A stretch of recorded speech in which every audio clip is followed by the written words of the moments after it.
not, police call it bullying on steroids. We're talking about gang stalking, but it actually has nothing to do with the gangs that you first think of. Central Coast News reporter Candace Wynn learned more about the trend and how it's getting. But what is gang stalking? Basically, the victims could be driving their car or talking on their phones or walking the streets when a group of people try to systematically terrorize them.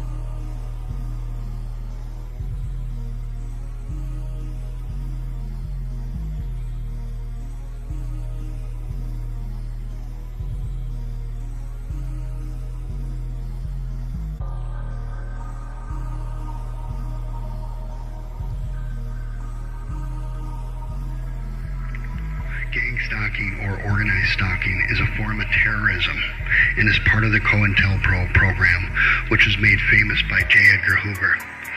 COINTELPRO, which is Counterintelligence Program, operated from 1956 to 1971. It was a series of covert projects conducted by the FBI aimed at surveilling, infiltrating, discrediting, and disrupting domestic political organizations. The FBI records showed that COINTELPRO resources targeted groups and individuals the FBI deemed subversive, Martin Luther King being a famous target.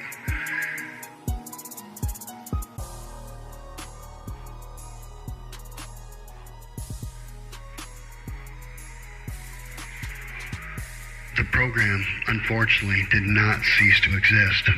The program endures today, and thousands of people are reported being targeted individuals.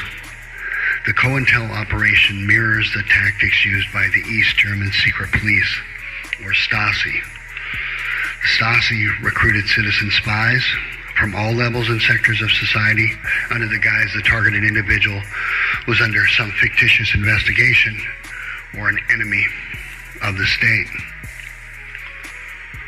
COINTELPRO utilizes the same tactics of psychological warfare in a methodical campaign to disrupt all aspects of a targeted individual's life. The campaign has multiple layers and very compartmentalized as to not expose the prime directive and to maintain a convincing gaslighting operation. The targeted individual's friends, their family, co-workers are all made part of the program to institute a 24/7 campaign of surveillance and to harass, sabotage, frame, and a pervasive smear campaign in which an unending amount of calumnies are directed at the targeted individual. Exposure to the program leads to institutionalization, incarceration, or suicide.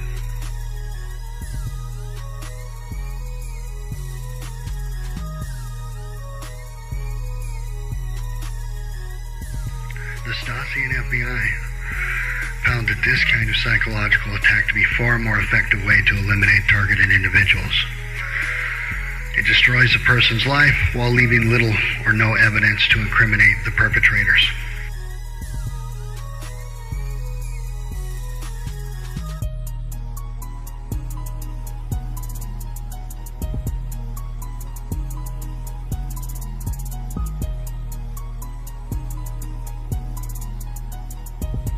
Targeted individuals vary in the reasons for which they are targeted. Academics, scientists, and inventors who possess intellectual property of value are often targeted to abscond with their intellectual property.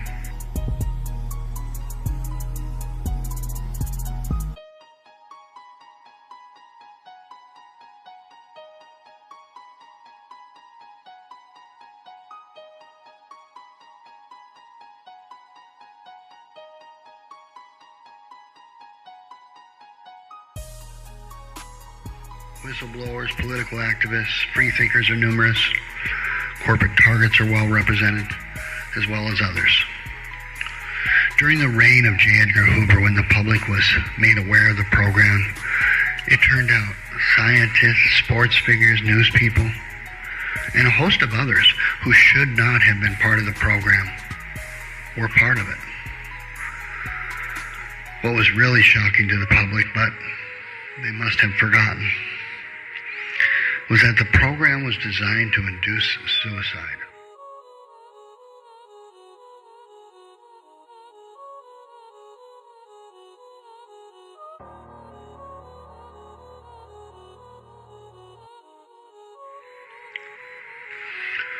For this program to still be in existence, and with the individuals that were targeted in the past being really, really great men, Martin Luther King being one, just begs the question, the motivation behind it, and begs the question of a deep, shadowy government that has its stranglehold over all our intelligence agencies. This program should not be in play. Torturing U.S. citizens, how could that ever be legal?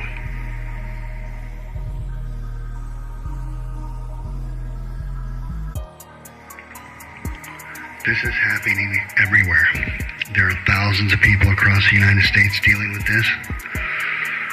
If you accused Harvey Weinstein of sexual harassment, you were gang stalked. Make no mistake, their goal is simple. The targeted individuals, complete destruction, preferably by suicide. Virtually all my employers were targeted in my career, affected by the program and the defamation and sabotage that comes with it. Keep in mind, they don't care about collateral damage. So destroying your job, destroying the employer is all part of the program. It's all designed to sabotage and frame your life. And once again, this is happening all across the United States. The story is the same. It's been the same since the 60s. The playbook doesn't change. The precedent is already there. But there are a lot of bogus videos on the web regarding gang stalking, making the people seem just totally lost and this could not possibly be true. But that's the tactic. Up is down, black is white. That's the tactic of our current rogue element in society, especially the rogue element in the United States government. Now, there's no doubt this program takes its toll, so it will drive you crazy. And that's just another way they can spin this in a gaslighting operation. It's really diabolical. I mean, this is as bad as it gets.